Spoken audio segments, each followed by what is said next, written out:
Hey, how's it going, everybody? Welcome, Dutchman Games here, and today we are going to make a nighttime forest environment with some lightning stuff and a lot of really cool assets. So let's get into it. Here we have the um, Unreal Engine 5 screen.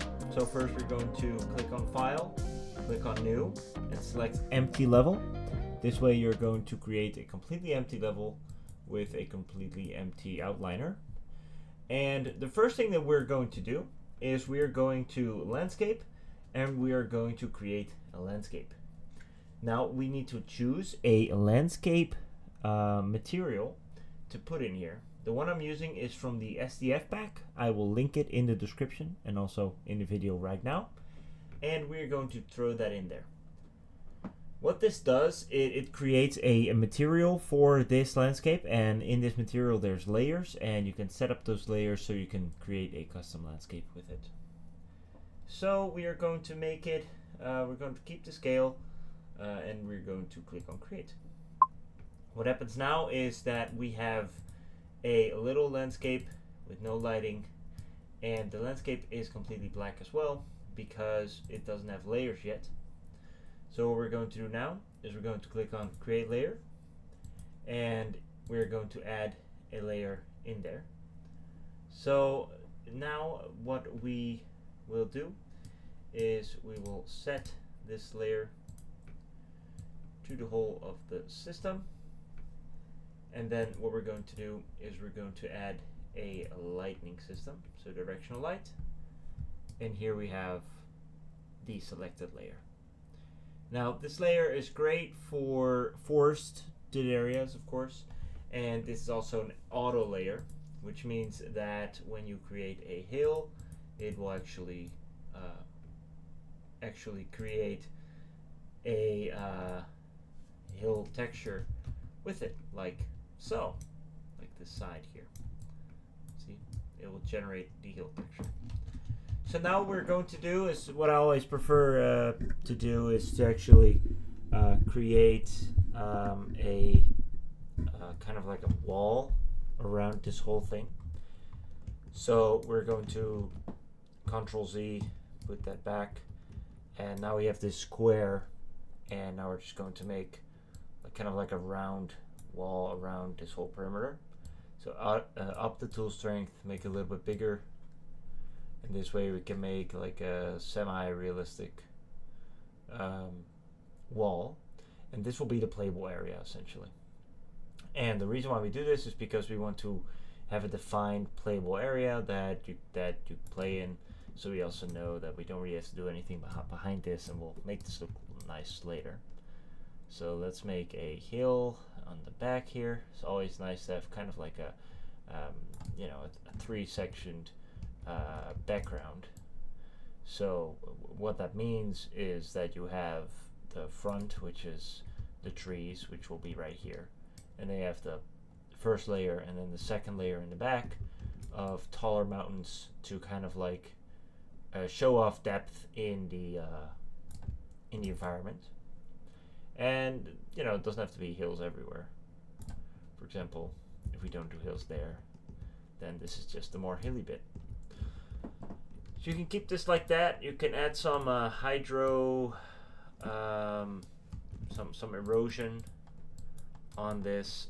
Make the tool strength higher and the brush size smaller, and then you can actually add a little bit of like erosion, and this just creates a little bit of more jagged edges, a little bit more realistic, if you will, because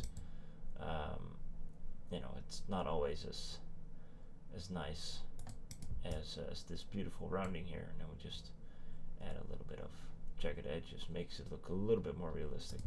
Super easy trick, by the way, to just make it look a little bit more chaotic, and that's what it generally is, chaotic.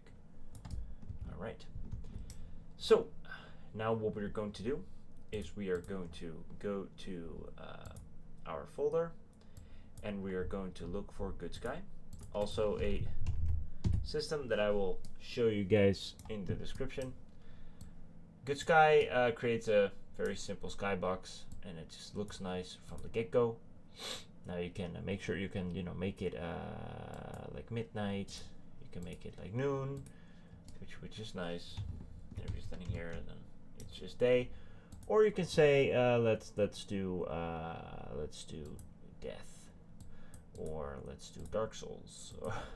I don't know why that's an option, but there's not an option. So let's actually just do night, because we want it to be night sky. And then I think it's nicer to have this one, and then with a lot of clouds. So let's choose super heavy. There we go. All right, but it's pretty light out. Let's add in a skylight as well. That will take care of all the weird edges. As you can see, you'll have these floating plants here, and that is because there used to be hills here. They're not hills here anymore. This will fix itself, so you don't really have to worry about this too much. You can't do anything with this anyway. You can make the brush size really big, try to smooth it out, but it doesn't do anything. So that's just that. Now what we're going to do is we're going to place trees, and what I want an open clearing in the middle, and then around it I just want a bunch of trees. So let's go to paint, but now we need foliage. So in here we're going to drop foliage. So let's look up tree and see if we can find some trees. So we're getting all kinds of decision trees, and these are foliage, but these are dead trees. These are trees, but they are a low poly style. We don't want that either. So we want these green trees, or maybe we have some other trees that we can use. We got some pine, we got some white oaks from the medieval environment pack.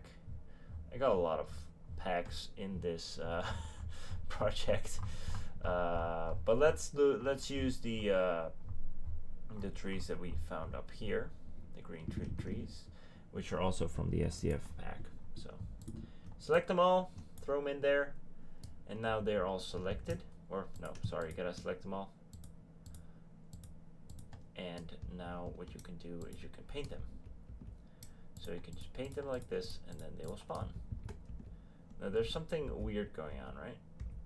So when you spawn these, for example here, what happens is they will spawn on a weird angle.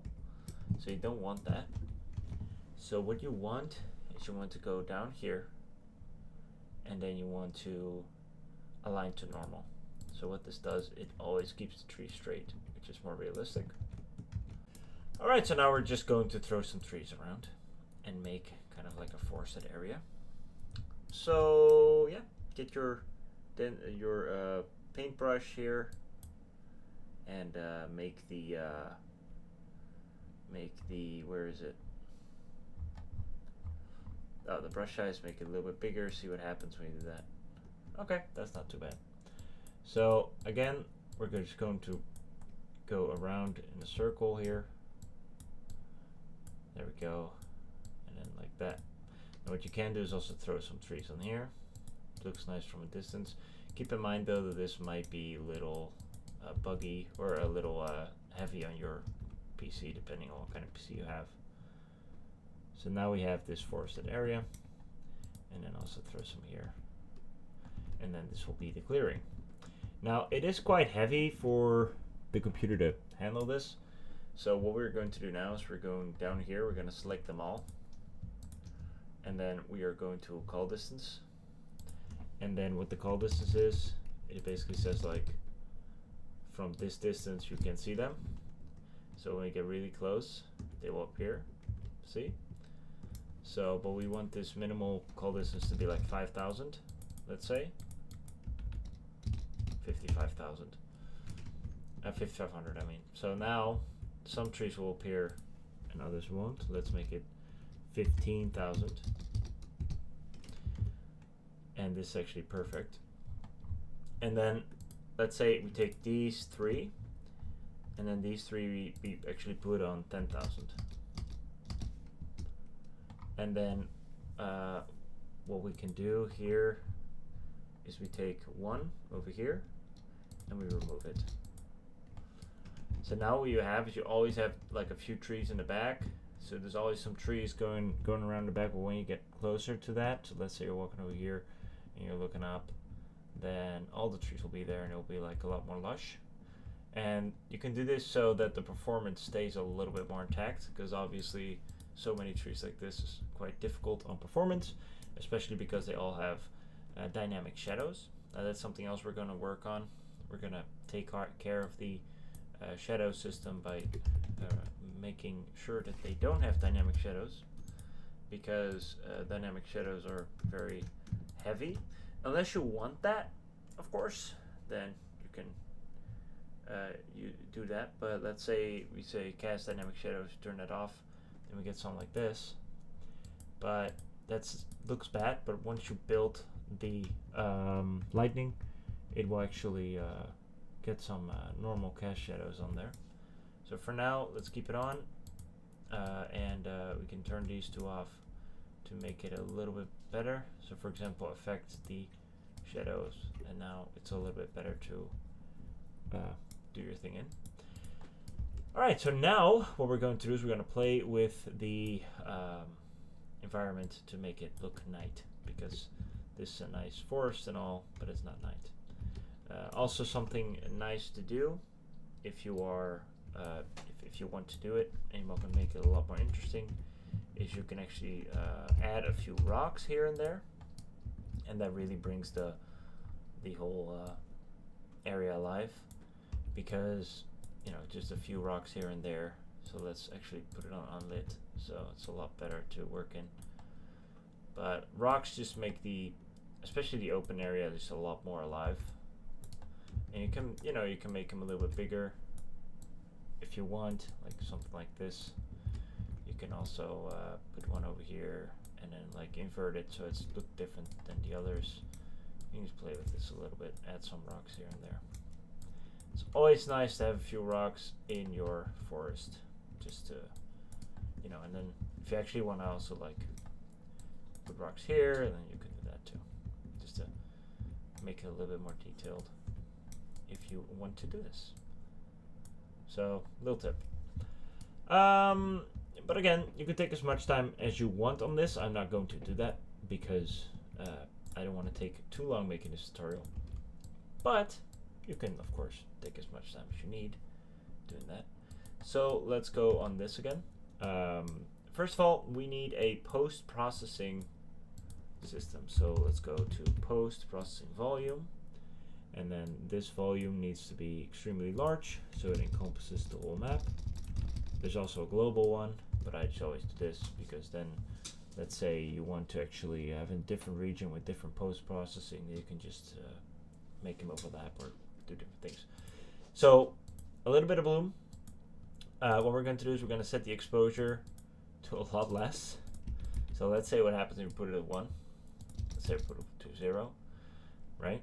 So now what happens if we put it to 5? There we go. Already looks more night than it was. And you can just play with this a little bit. So I think this looks pretty good. So now that we have set this up, now let's say we put we have a fire or something in the distance. It can actually look really, really good.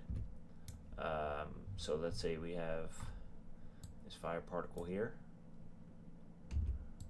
right? And then make it a little bit bigger. And then if we add a light above it, and let's say this is a kind of like a fiery light. I'm just doing it really quickly, but let's say we add this to 50 or 150, and you look from a distance, and then depending on how big you make that, it can look pretty cool to have a fire in the distance going when it's dark. So you can use that. And then what we can do with directional light is we can actually down the lux a little bit, so make it 2 or 1, depending on how dark you want it. So I hope you guys enjoyed this short episode on how to make a dark forested level with some mountains. Yeah, I hope you guys enjoyed. There will be a lot more tutorials coming in the future. I want to make a new sci-fi tutorial with some free assets. I want to do a lot more programming tutorials, and there'll also be of course, a new Dark Souls video coming out, looking at the Dark Souls maps and how they all stick together. You guys seem to enjoy that. Sorry for my phone there.